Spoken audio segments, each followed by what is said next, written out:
Hello everyone, इस video में हम देखेंगे कि इन्फ्लेशन का क्या मतलब होता है और इस इन्फ्लेशन के क्या इफ़ेक्ट्स होते हैं हमारी इकोनॉमी में। तो चलिए देखते हैं कि इन्फ्लेशन का सबसे पहले मतलब क्या है। तो जब हम इन्फ्लेशन बोलते हैं तो उसका मतलब हम बोलते हैं, उसकी definition, it is increase in average price level of an economy.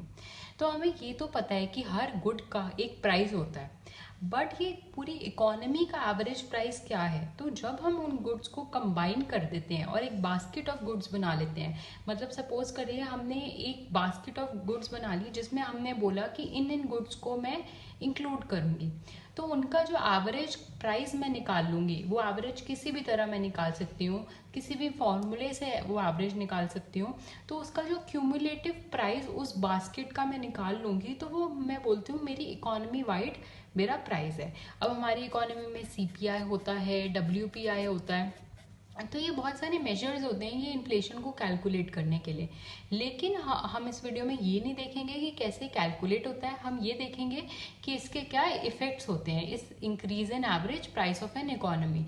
तो हम ये सिर्फ एक गुड या दो गुड की बात नहीं कर रहे हैं, हम बोल रहे हैं जो पूरा हमने बास्केट में जो कमोडिटीज़ ली हैं, कितनी भी कमोडिटीज़ ली हैं, 200 कमोडिटीज़ ली हैं, उनका जो एवरेज प्राइस जो है वो राइज हो जाता है, तो उसका इकोनॉमी वाइड क्या मेरा इफेक्ट आएगा वो हम इस वीडियो में देखेंगे। तो सबसे पहला जो हम बोलते हैं that is fall in purchasing power. तो ये परचेजिंग पावर को समझना बहुत ज़रूरी है इन्फ्लेशन को के इफेक्ट को समझने के लिए। ये परचेजिंग पावर का ये मतलब है कि सपोज एक इंडिविजुअल के पास 100 रुपये हैं, ठीक है, वो अर्न कर रहा है 100 रुपये। अब क्या था, जब प्राइस ऑफ एप्पल्स 1 था तो वो 100 एप्पल्स खरीदता था, एक एप्पल का प्राइस। जब प्राइस ऑफ एप्पल 2 हो गया तो इन्फ्लेशन हो गई मेरी इकोनॉमी में। तो ये मैं एप्पल्स के कंटेक्स्ट में बोल रही हूँ, लेकिन यूजुअली जब मैं बोल रही हूँ कि इन्फ्लेशन हुई है इकोनॉमी में तो मैं उस क्यूमुलेटिव प्राइस की बात कर रही हूँ। तो लेकिन अगर मैं मान लूँ कि मेरा सिर्फ एक एप्पल गुड है, तो हम इन्फ्लेशन को बोल सकती हूँ कि प्राइस ऑफ एप्पल्स जो है मेरा बढ़ गया। तो क्या हुआ, वो सिर्फ 50 एप्पल्स खरीद सकता है, तो क्वांटिटी में फॉल हुआ। तो ये जो फॉल यहाँ पर है इसको मैं बोलती हूँ फॉल इन परचेजिंग पावर। जितना ये क्वांटिटी अब मैं कम खरीद सकती हूँ तो क्या हुआ, मेरी परचेजिंग पावर कम हो गई है, और इसी को मैं बोलती हूँ fall in purchasing power due to inflation. चलिए मूव करते हैं दूसरे पॉइंट पे। तो दूसरा पॉइंट है कि सेविंग्स जो है वो कम हो जाती है। इसका मीनिंग क्या है कि अब ये तो नहीं है कि अगर आपने 100 रुपीज़ रखे हैं तो वो 80 हो जाएंगे, इसका मतलब ये नहीं है। इसका मीनिंग ये है कि अगर आपने 100 रुपीज़ रखे हैं तो पहले जब वो 100 रुपीज़ आपके 100 एप्पल्स खरीद सकते थे, अब वो 100 रुपीज़ सिर्फ 50 एप्पल्स खरीद सकते हैं जो आपने सेव कर रखे हैं 100 रुपीज़। तो वो सेविंग्स की जो वैल्यू है वो हमारी फॉल हो रही है, और ये जो वैल्यू फॉल होती है सेविंग्स की, इसको मैं बोलती हूँ कि मेरा जो टोटल इफेक्ट ऑन सेविंग्स है वो नेगेटिव होता है, मतलब मेरी सेविंग्स कम हो रही है, इसका ये मीनिंग है। तो चलिए थर्ड पॉइंट पे मूव करते हैं कि हम हमेशा बोलते हैं कि ये पुअर को इफेक्ट ज़्यादा करती है, पुअर को ज़्यादा इफेक्ट करती है इन्फ्लेशन। ऐसा क्यों? ऐसा इसलिए क्योंकि सपोज करिए पुअर जो है वो 100 रुपीज़ अर्न कर रहा है और रिच 500 रुपीज़ अर्न कर रहा है, और ये सारी इनकम जो है अपनी एप्पल्स पे लगा रहा है पुअर। क्यों? क्योंकि उसकी इनकम पहले 100 है, तो 100 रुपीज़ खर्च कर रहा है एप्पल्स पे और वो 100 एप्पल्स ले रहा है। अब जब इन्फ्लेशन होगी हमने देखा कि वो सिर्फ 50 एप्पल्स ले पाएगा, लेकिन जो रिच है अगर वो पहले 100 एप्पल्स ले रहा था तो इन्फ्लेशन होने के बाद भी अगर 2 रुपीज़ प्राइस है और वो 100 रुपीज़ के एप्पल्स ले रहा है तो उसको 200 रुपीज़ कॉस्ट पड़ेगी, तो उसको इस चीज़ से कोई ज़्यादा फर्क नहीं पड़ा।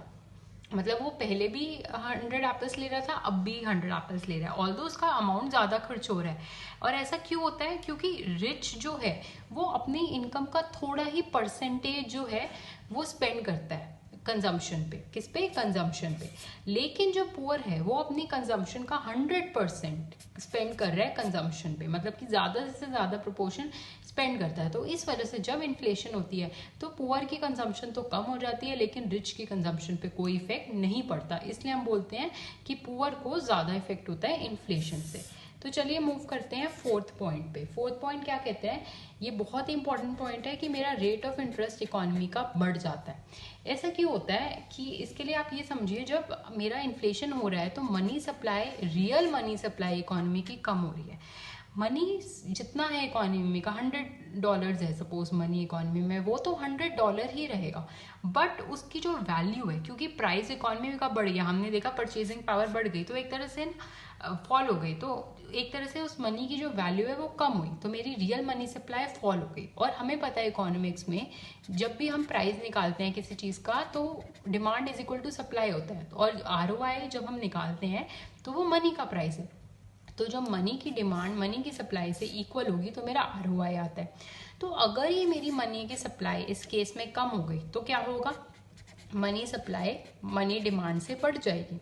अब ये इक्विलिब्रियम नहीं है, अब इक्विलिब्रियम लेने के लिए आने के लिए क्या होगा, ये मनी सप्लाई कम हो गई, ठीक है, ये मेरा मनी डिमांड कम होना पड़ेगा। और ये मनी डिमांड मेरा तब कम होगा जब मेरा रेट ऑफ इंटरेस्ट बढ़ेगा। क्यों? क्योंकि जब मेरा रेट ऑफ इंटरेस्ट बढ़ेगा तो मैं लोन्स की डिमांड कम करूंगी, कम इन्वेस्टमेंट करूंगी, कम कंजम्पशन करूंगी लोन्स से जो मैं करती हूँ, तो उस वजह से मेरी मनी की डिमांड कम होगी, और ये न्यू जो मनी की डिमांड कम होगी वो मनी सप्लाई के इक्वल होगी और इक्विलिब्रियम अचीव होगा। तो ये सब प्रोसेस होने के लिए जब प्राइस बढ़ जाता है और रियल मनी सप्लाई कम हो जाती है तो उसके लिए रेट ऑफ इंटरेस्ट मेरा बढ़ जाता है। उसके बाद चलते हैं फिफ्थ पॉइंट पे। फिफ्थ पॉइंट ये कहता है कि मेरी इन्वेस्टमेंट फॉल करती है। ऐसा क्यों? क्योंकि जब रेट ऑफ इंटरेस्ट बढ़ गया तो अब आप लोन्स कम लेंगे, और लोन्स आप सपोज इन्वेस्टमेंट के लिए ले रहे हैं, रेजिडेंशियल इन्वेस्टमेंट कर रहे हैं, किसी बिजनेस में इन्वेस्ट कर रहे हैं, तो अब आप कम करेंगे। क्यों? क्योंकि लोन अब आपको ज़्यादा प्राइस पे मिल रहा है, आपका रेट ऑफ इंटरेस्ट बढ़ गया, तो इन्वेस्टमेंट कम होगी, और इन्वेस्टमेंट जब कम होती है तो हमारी इनकम भी कम होती है, क्योंकि इन्वेस्टमेंट इनकम का ही एक पार्ट है। अब चलिए 6 पॉइंट पे मूव करते हैं। It very important point, depreciation होती है इकोनॉमी में। तो डिप्रिसिएशन का मीनिंग क्या है, सबसे पहले ये समझते हैं। जब मैं बोलती हूँ एक्सचेंज रेट मेरा $1 इज इक्वल टू 70 रुपीज़ है, अब मेरा exchange rate $1 is equal to 80 rupees हो गया, तो ये जो बड़ा ये वाला अमाउंट, इसको मैं डिप्रिसिएशन बोलती हूँ। इसका मीनिंग ये भी है कि रुपीज़ का जो प्राइस है, रुपी का प्राइस जो है वो गिर गया। और ऐसा क्यों होता है? क्यों इन्फ्लेशन से डिप्रिसिएशन कॉज होती है मेरी? इसलिए होती है क्योंकि जब डिप्रिसिएशन होती है एक तो मेरे एक्सपोर्ट्स कम हो जाते हैं। क्यों? जब मेरा प्राइस लेवल इकोनॉमी का बढ़ गया तो अब क्या होगा कि मैं बाहर के गुड्स ज़्यादा प्रेफर करूँगी, है ना, तो मेरे इंपोर्ट्स बढ़ जाएंगे। लेकिन फॉरेनर्स मेरे गुड्स कम, मेरी इकोनॉमी के गुड्स कम प्रेफर करेंगे, क्योंकि अब वो महंगी चीज़ की डिमांड कम हो जाएगी, क्योंकि उनका प्राइस जो है वो बढ़ गया। तो एक्सपोर्ट्स हमारे कम होते हैं। ऑल्सो जो मेरे प्रोड्यूसर्स हैं वो इनपुट्स यूज़ कर रहे हैं, अब उनको महंगे इनपुट्स मिलेंगे, तो वो कम एक्सपोर्ट कर पाएंगे बाहर जो कर रहे हैं। अब इससे क्या होगा, एक्सपोर्ट्स कम होने से, इम्पोर्ट्स बढ़ने से जो मेरा ट्रेड डेफिसिट है, जिसका फॉर्मूला है एक्सपोर्ट्स माइनस इम्पोर्ट्स, वो क्या होगा, वो बढ़ जाएगा। और जब भी एक इकोनॉमी का ट्रेड डेफिसिट बढ़ता है तो उस इकोनॉमी में डेप्रिसिएशन होती है। ऐसा क्यों? क्योंकि जो ट्रेड डेफिसिट है उसका मीनिंग ये है कि रुपी की जो डिमांड है वो कम है, और जब भी किसी चीज़ की डिमांड कम होती है तो उसकी वैल्यू हमें पता है कम हो जाती है, उसका प्राइस जो है वो कम हो जाता है।